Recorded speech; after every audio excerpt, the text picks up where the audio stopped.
pressure, read all about it. Get your copies while they last. Stop the presses. And now for something completely different.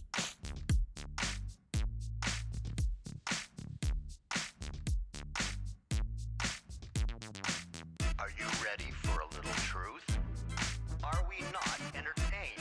Wisdom is the proper use of knowledge and experience.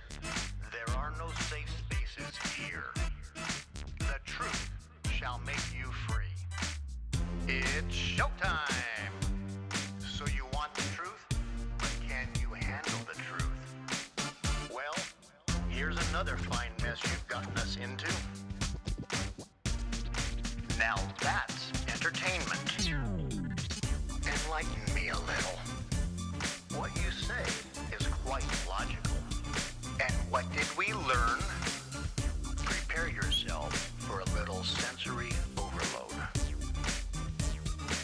I came here for the truth.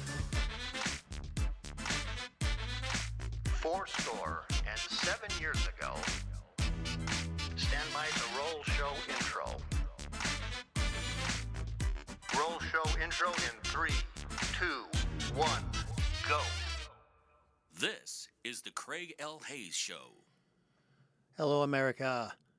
Family, friends, listeners all around this planet we call home. This is the Craig L. Hayes Show, and I am Craig L. Hayes. Today's date is the 14th of June.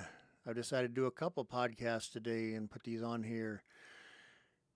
2024, which means we are almost, being the 14th, almost through half of 2024. Rolling by quick. Today is going to be a topic of, or continuation of the topic of the Bill of Rights of the Constitution of the United States. Today's topic is going to be the 10th Amendment. Now, the first 8 amendments were to make sure that people's God-given natural rights were protected and not infringed on by government. The 9th Amendment was a additional response by our founding fathers to say, we don't know if there will be future rights or rights that we don't recognize today or we understand today because we can't look into the future 100 years, 200 years, 500 years and know that there are other rights that can come along the way and be protected. This Constitution is there to protect it, and that's what the 9th Amendment is. The 10th Amendment was to take and give the states a say, a voice, a vote, responsibility in what's going on in the country. Our founding fathers did not believe that elected officials living in the capital of the United States should be allowed to do just whatever they wanted to. The states had to have a say in it. The states had been granted a say in what would happen under what was called the Great Compromise, the creation of the United States Senate. The House of Representatives are elected every 2 years by a voice and vote of the people. A popular vote. We like this person, what he says. We want him to go back and fight for this for us back here in whatever state you want to call it. The Senate was composed and comprised of senators that were sent there by the state legislatures. Because man's desires, man's wants, man's so-called needs are never ending. The federal government, continually trying to grow and have more authority, was more than willing to listen to the House of Representatives and give the people whatever they wanted, dip into the treasury for anything people wanted. Any desire can be fulfilled. Just give us power, give us authority, and give us your money. and we will take and give you what you want. You don't have to worry about going out and earning it yourself or deserving it. As long as you vote correctly in the House of Representatives, we'll take care of the rest and do everything that needs to be done. And anything we can't do, we'll just send that bill to the state, and they can take and pay for it. Well, the 10th Amendment says, no, not really. That's not how it works. The Great Compromise said the state legislatures will have a voice and a vote on all legislative matters. We will send people that we want to go back there as a roadblock for what the people desire, because there are no end to what people desire. So we'll send a person back for a 6-year term, and we will tell them how they are to vote and what they are to support according to what the legislatures of each state say. That way the governor and the state legislatures had direct representatives in the affairs of the United States, not just their state. That, of course, was violated. That part of the Great Compromise was violated under the 17th Amendment, another Woodrow Wilson showpiece, along with taxation and the Federal Reserve. We'll just name all the good stuff that he got put in place, being the good Democrat, evil Democrat that he was, and they are today. 17th Amendment made senators in the United States Congress elected by the people. So now the people had no roadblocks to getting what they desired, and the states had no way of being represented back in Washington, now Washington, D.C. It wasn't then at that time, to stop an ever-growing federal leviathan. The geniuses that wrote our Constitution, and if you think about it, didn't take long, just a little over 1791 to 1913, 124 years. 124 years to start the real destruction of the Constitution of the United States. The actual real destruction of the Constitution of the United States started in 1820 with the creation of the Democrat Party. Yeah, I said it. If you don't like it, I don't care. The Democrat Party, I'm not going to say democratic because there's nothing democratic about it. They are tyrannical authoritarians that want to destroy this nation and the Constitution and impose their will, desires, and ideology on the American people.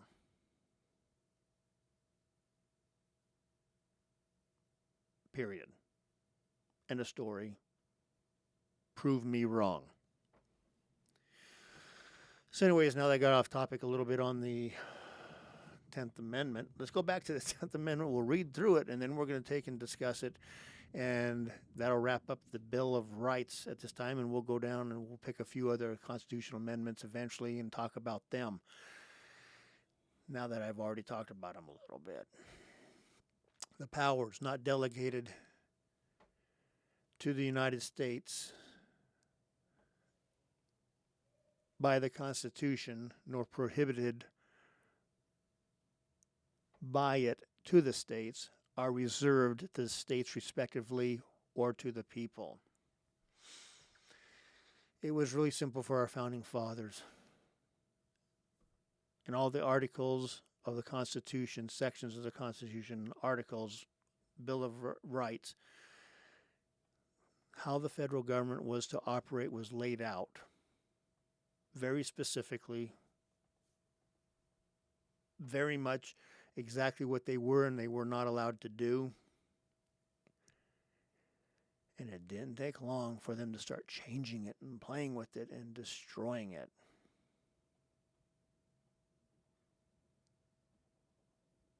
But that's what they do. Evil people want to destroy that which is good to impose their will on others. The federal government, as stated here, the power is not delegated to the United States by the Constitution. They were very specific what they could and could not do, nor prohibited by it to the states, are reserved by the states respectively or to the people. States have a lot of leeway to do whatever they want. We discussed one of those things in the First Amendment. Remember, official state, the institution or the formation, or as it says in the First Amendment of the Constitution, the establishment of a religion. The United States of America, the federal government is not allowed to establish an official religion. We cannot have a church of the United States. But at the time, several of the states ratifying this Constitution had official state religions. Kind of weird, but perfectly fine within our U.S. Constitution. Federal government can't say we have an official religion, but a state can. Nothing stopping the state. Show me in the Constitution where it says the state of Virginia is forbidden from establishing an official religion. It's not in there. You can't apply the federal Constitution to the states in every instance, and that was one of them. The states are free to exercise and make laws. One of the biggest ones that they exercise their rights of supremacy over is election laws. How the elections will be carried out, the manner of which, selection of delegates, etc., happens within the legislatures of the states. Federal government has no jurisdiction whatsoever unless a state is not protecting the rights of everybody within that state in that process. Equal protection. Remember that one?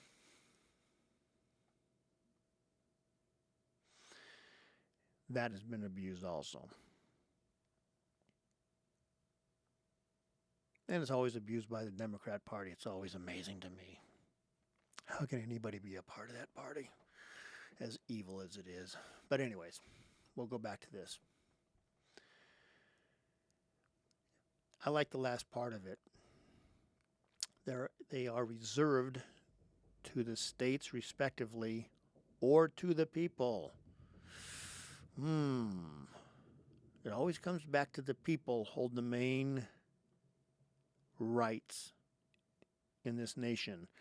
Then the states and the federal government has zero. Let's say this again. The federal government, when you hear people say, well, the government has the right. No, they do not have the right to do anything. Federal government has no rights. People have the rights. The 10th Amendment says the states have rights. The federal government has responsibilities. Far different than rights.